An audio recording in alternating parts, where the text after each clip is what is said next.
The most terrifying experience I ever had in my life was on a summer night 2 years ago.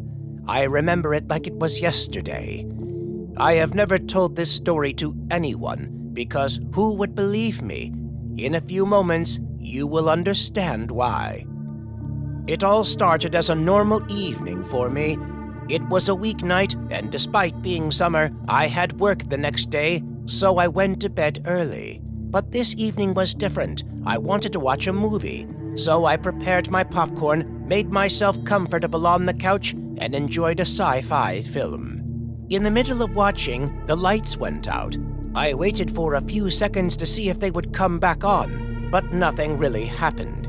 I went to check my fuse box to see if I could do something about it, but everything was all right, so I guessed it was a blackout in the area. I went to the window, and yes, it seemed to be a problem for everyone, because everything was dark outside. After a few seconds of looking, I heard knocking on my door. I must admit I felt chills at that moment. It was very late at night. Who could it possibly be? I approached the door silently. My idea was to look through the peephole without the person noticing my presence. As I checked the peephole, I saw a man outside, dressed in all dark clothes, like a suit and a small tie. His face looked terrifying. He was smiling behind the door and not moving. He was just waiting there for me to open it. What happened next chilled me to the bone. I am sure I made no noises behind the door, but the man said in a normal tone, "I know you're in there," and kept smiling, looking through the peephole. I swear to you, it was like as if he could see me behind the door.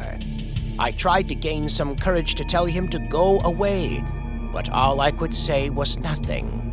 That sentence completely caught me by surprise, and at this point, I knew this man was not friendly. I just knew.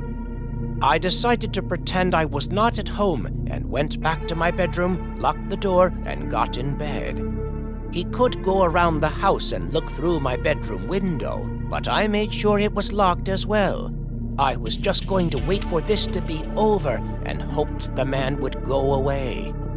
Minutes passed and I was still under the sheets, afraid and unable to sleep. I stayed there, waiting and praying for the man to leave my door. I tried to peek from under the sheets, and I didn't see anyone in the window. I remember hiding again, but the next time I peeked, I saw 2 shadows at my window. I felt my heart coming out of my mouth. There were 2 of them? As I tried not to faint or scream in terror, I started listening to noises coming from the living room. There were more people over there. With tears in my eyes, I tried to gain some courage and tell the people at my window to go away or I would call the cops, but they just stayed there. When I was looking at the window, the bedroom door creaked open slowly. I was sure the door was locked. I froze completely, staring at the door opening. I didn't see anyone, but there was a small light coming from the living room, and I could listen to something, and I could hear something coming from there, not random noise, but some kind of chanting. After a few minutes standing frozen in my position, I gained the courage to walk slowly to the living room. As soon as I left my bedroom, I saw people everywhere in my house, shadows everywhere. It was extremely dark, but I could see candles at the center of the room and the man I saw previously at the door. He was looking at me, still smiling. It was as if he was waiting for me or something. I had nowhere to run. There were shadows everywhere I looked. They were blocking all the exits. So I just approached the smiling man at the center of my living room. When I got close to him, he spoke. "The Lord of the Woods is coming, and he will shine the way for his children."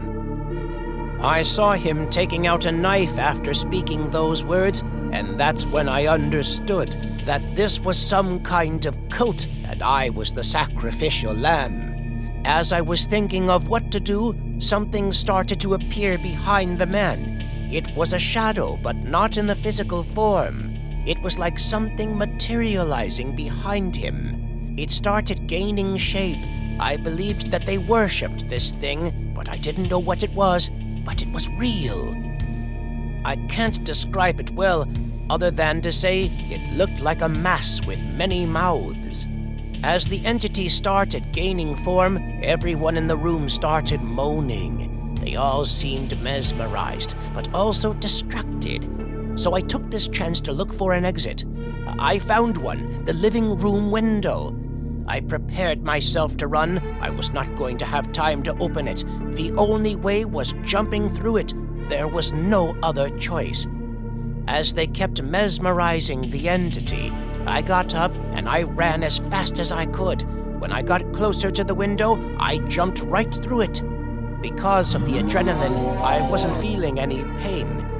I remember getting up and looking back inside the house one more time before leaving and seeing the people inside the house looking at the entity. It was like they didn't see me. Then something happened. The mass of the creature started to disappear, and their moans became screams of agony. That's when they started to look at me, and that's when I disappeared. I ran as fast as I could, and I'm still running today.